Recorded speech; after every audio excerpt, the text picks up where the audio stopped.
Hi guys, along with the cost of living crisis, housing is one of the biggest issues facing the Irish people.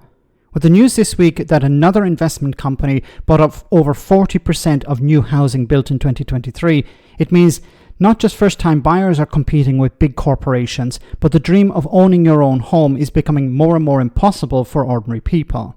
Here, Fine Gael leader and Taoiseach Simon Harris used a trick the Tories in Britain apply when it comes to issues like housing. We have built more than ever. Obviously missing the big problem with that. Have a listen. And home ownership remains my number one priority when it comes to housing. Now, we have seen, and I won't drown your listeners' ears with statistics, but we are now seeing so many people buy their first home each and every week. Around 500 first-time buyers every single week buying their new home. We're seeing a number of supports in place that are providing people's tax back in terms of financial assistance to help them purchase their home worth tens of thousands of euro.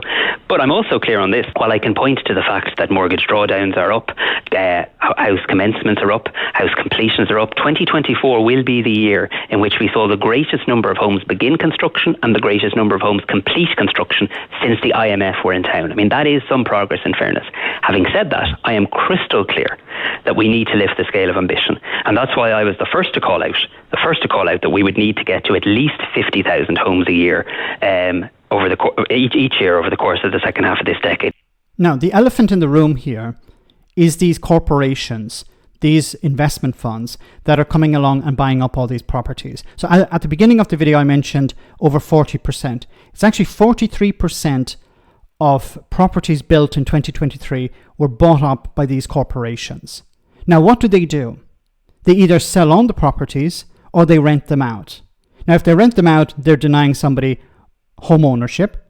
And if they sell them off, well, of course, they're going to sell them off at a higher price than they paid for them. So they're going to make a profit. So you can imagine a situation where a first-time buyer is putting money aside to save up for a mortgage. And let's say, for the sake of argument, which is an impossible scenario, but let's say for the sake of argument, somebody wants to buy a property for 100,000.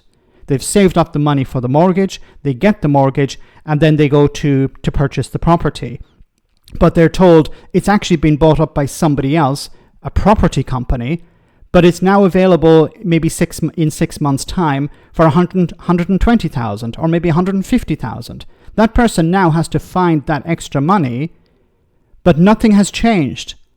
The house hasn't changed, the location hasn't changed, only the price has changed because a company has decided we want to make a profit on that. So this is a major problem. The government can talk about more people getting on the property ladder. They can talk about more people getting access to mortgages. But it's irrelevant if people are losing out an opportunity to a property company whose sole goal is just to make a profit. This needs to end. Now, of course, when he talks about 40,000 new homes, the government have to build, he mentioned 50,000.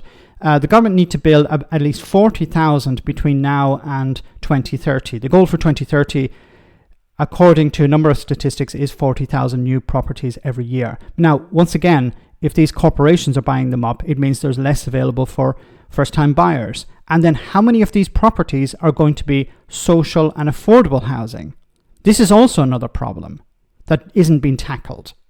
Because these corporations, these companies, don't want to sell off social housing because they make less money. At the same time, there's a record number of people who are homeless and more children in emergency accommodation. So when the government talk about more and more people on the property ladder, more and more mortgages given out, is it enough? Obviously, it's not enough. And once again, journalists need to be asking these questions. Are you building enough social and affordable housing? If the answer is yes, point us to the results of that. Then housing, people in emergency housing should be going down. There should be fewer people homeless. If the answer is no, why is that not the case? Why are you not introducing legislation to force these corporations to provide enough social housing, or make it illegal for them to be buying up these properties in the first place? Put a quota on it, put a limit on it, or make it illegal completely.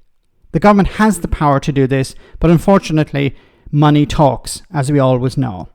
Let me know in the comment section, guys, what you think. As always, your comments are greatly appreciated. Thanks a lot.